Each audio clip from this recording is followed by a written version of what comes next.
প্রাচীন মিশরের রাজাদের বলা হতো ফারাও। দেশবাসী ফারাওদের খুব শ্রদ্ধা করত।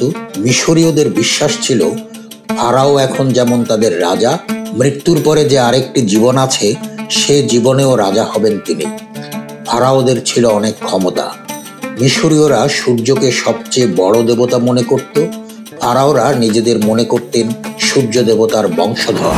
পৃথিবীর ইতিহাস, ঐতিহ্য ও নান্দনিক স্থাপত্যকলার নিদর্শন সম্পর্কে জানতে আমাদের চ্যানেলটি সাবস্ক্রাইব করুন। মিশরের ফের অ শব্দ থেকে ফারাও শব্দটি এসেছে। এই ফের অ শব্দটির অর্থ হচ্ছে বড় বাড়ি বা রাজার বাড়ি, আর ফের অতে বাস করেন বলে রাজার নাম হয় ফারাও। ফারাও পদটি ছিল বংশানুক্রমিক, অর্থাৎ ফারাও মারা গেলে তার ছেলে হতেন নতুন ফারাও। ফারাওদের সময় মিশর খুব ধনী দেশে পরিণত হয়েছিল। মিশরের উর্বর জমিতে প্রচুর তুলা, গম, যব, বীজ ও পেঁয়াজ উৎপন্ন হতো। মিশরের বণিকেরা নানা দেশের সঙ্গে বাণিজ্য করত। এসব দেশের মধ্যে উল্লেখযোগ্য হচ্ছে ক্রিট দ্বীপ, ফিনিশিয়া, প্যালেস্টাইন ও সিরিয়া।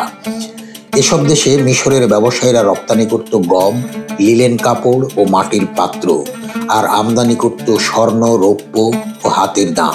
মিশরের বিখ্যাত ফারাওরা হলেন খুফু, তুতেনখামেন, রামেসিস প্রমুখ। কয়েকজন রানীও ফারাও হয়েছিলেন, তাদের মধ্যে একজন হলেন নেফারতিতি। প্রাচীন মিশরের ফারাওরা বেশ কয়েকজন মন্ত্রী ও কর্মকর্তা নিয়ে রাজ্য পরিচালনা করতেন। ফারাও একই সঙ্গে ছিলেন রাজ্যের প্রধান পুরোহিত, অর্থাৎ তিনি ধর্ম পরিচালনারও প্রধান ছিলেন। এছাড়া একজন প্রধানমন্ত্রী নিয়োগ দেওয়া হতো, তাকে বলা হতো ভিজিয়ার। অন্য সব কর্মকর্তা হচ্ছেন হিসাবাধ্যক্ষ, প্রধান স্থপতি, পরিদর্শক ও প্রধান বিচারপতি। অনেক স্থানীয় জমিদারও রাষ্ট্র পরিচালনায় ফারাওকে সাহায্য করতেন। মিশরের প্রথা অনুযায়ী ফারাও মারা গেলে তার ছেলে বা বংশের কেউ ফারাও হবেন।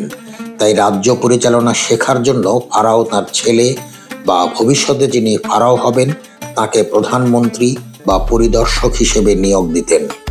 প্রথম দিকের ফারাওরা ছিলেন শান্তিবাদী। তারা তেমন একটা যুদ্ধে জড়াতেন না, তাই তারা কোনো সামরিক বাহিনীও গড়ে তোলেননি। প্রতিটি নোম বা নগর রাষ্ট্রে যে প্রতিরক্ষা বাহিনী ছিল তাদের কাজ ছিল জনগণকে সাহায্য করা। দিন কাটতে থাকে, ফারাওরা একসময় দুর্বল হয়ে পড়তে থাকেন। প্রতিবেশী অঞ্চলের সেনারা আক্রমণ করতে থাকে মিশরে। শেষ পর্যন্ত দেশ রক্ষা করতে ফারাওরা শক্তিশালী সেনাবাহিনী গড়ে তোলেন। নতুন নতুন অঞ্চল দখল করেন তারা। এতে ব্যবসা বাণিজ্য প্রসারিত হয়, রাজ্যকোষ ধন সম্পদে পূর্ণ হয়ে ওঠে। কোনো সভ্যতাই চিরকালের জন্য টিকে থাকে না। এক সময়ের উজ্জ্বল সভ্যতাও ক্রমে দুর্বল হয়ে পড়ে, ধীরে ধীরে হারিয়ে যায়। কোনো এক সময় সেখানে গড়ে ওঠে নতুন সভ্যতা। এটি সভ্যতার ইতিহাসের নিয়ম। এই নিয়ম মিশরের বেলায়ও দেখা যায়। দীর্ঘকাল টিকে থাকার পর দুর্বল হয়ে পড়তে থাকে ফারাওদের সাম্রাজ্য। শেষ শক্তিশালী ফারাওয়ের নাম তৃতীয় রামসেস। তিনি 1198 থেকে 1167 খ্রিস্টপূর্বাব্দ পর্যন্ত মিশরের শাসন ক্ষমতা ধরে রেখেছিলেন। তার দক্ষতা দিয়ে টিকিয়ে রেখেছিলেন সভ্যতা। এর পরের সব ফারাও ছিলেন দুর্বল। তাদের শাসনকালে নানা রকম অরাজকতা চলতে থাকে। বিদেশি শক্তি আক্রমণ করতে থাকে মিশরে। 1000 খ্রিস্টপূর্বাব্দ থেকে 800 খ্রিস্টপূর্বাব্দ পর্যন্ত দীর্ঘকাল ধরে লিবিয়ার সেনারা বারবার আক্রমণ করে মিশরে। এক পর্যায়ে তারা দখল করে নেয় ফারাওয়ের সিংহাসন।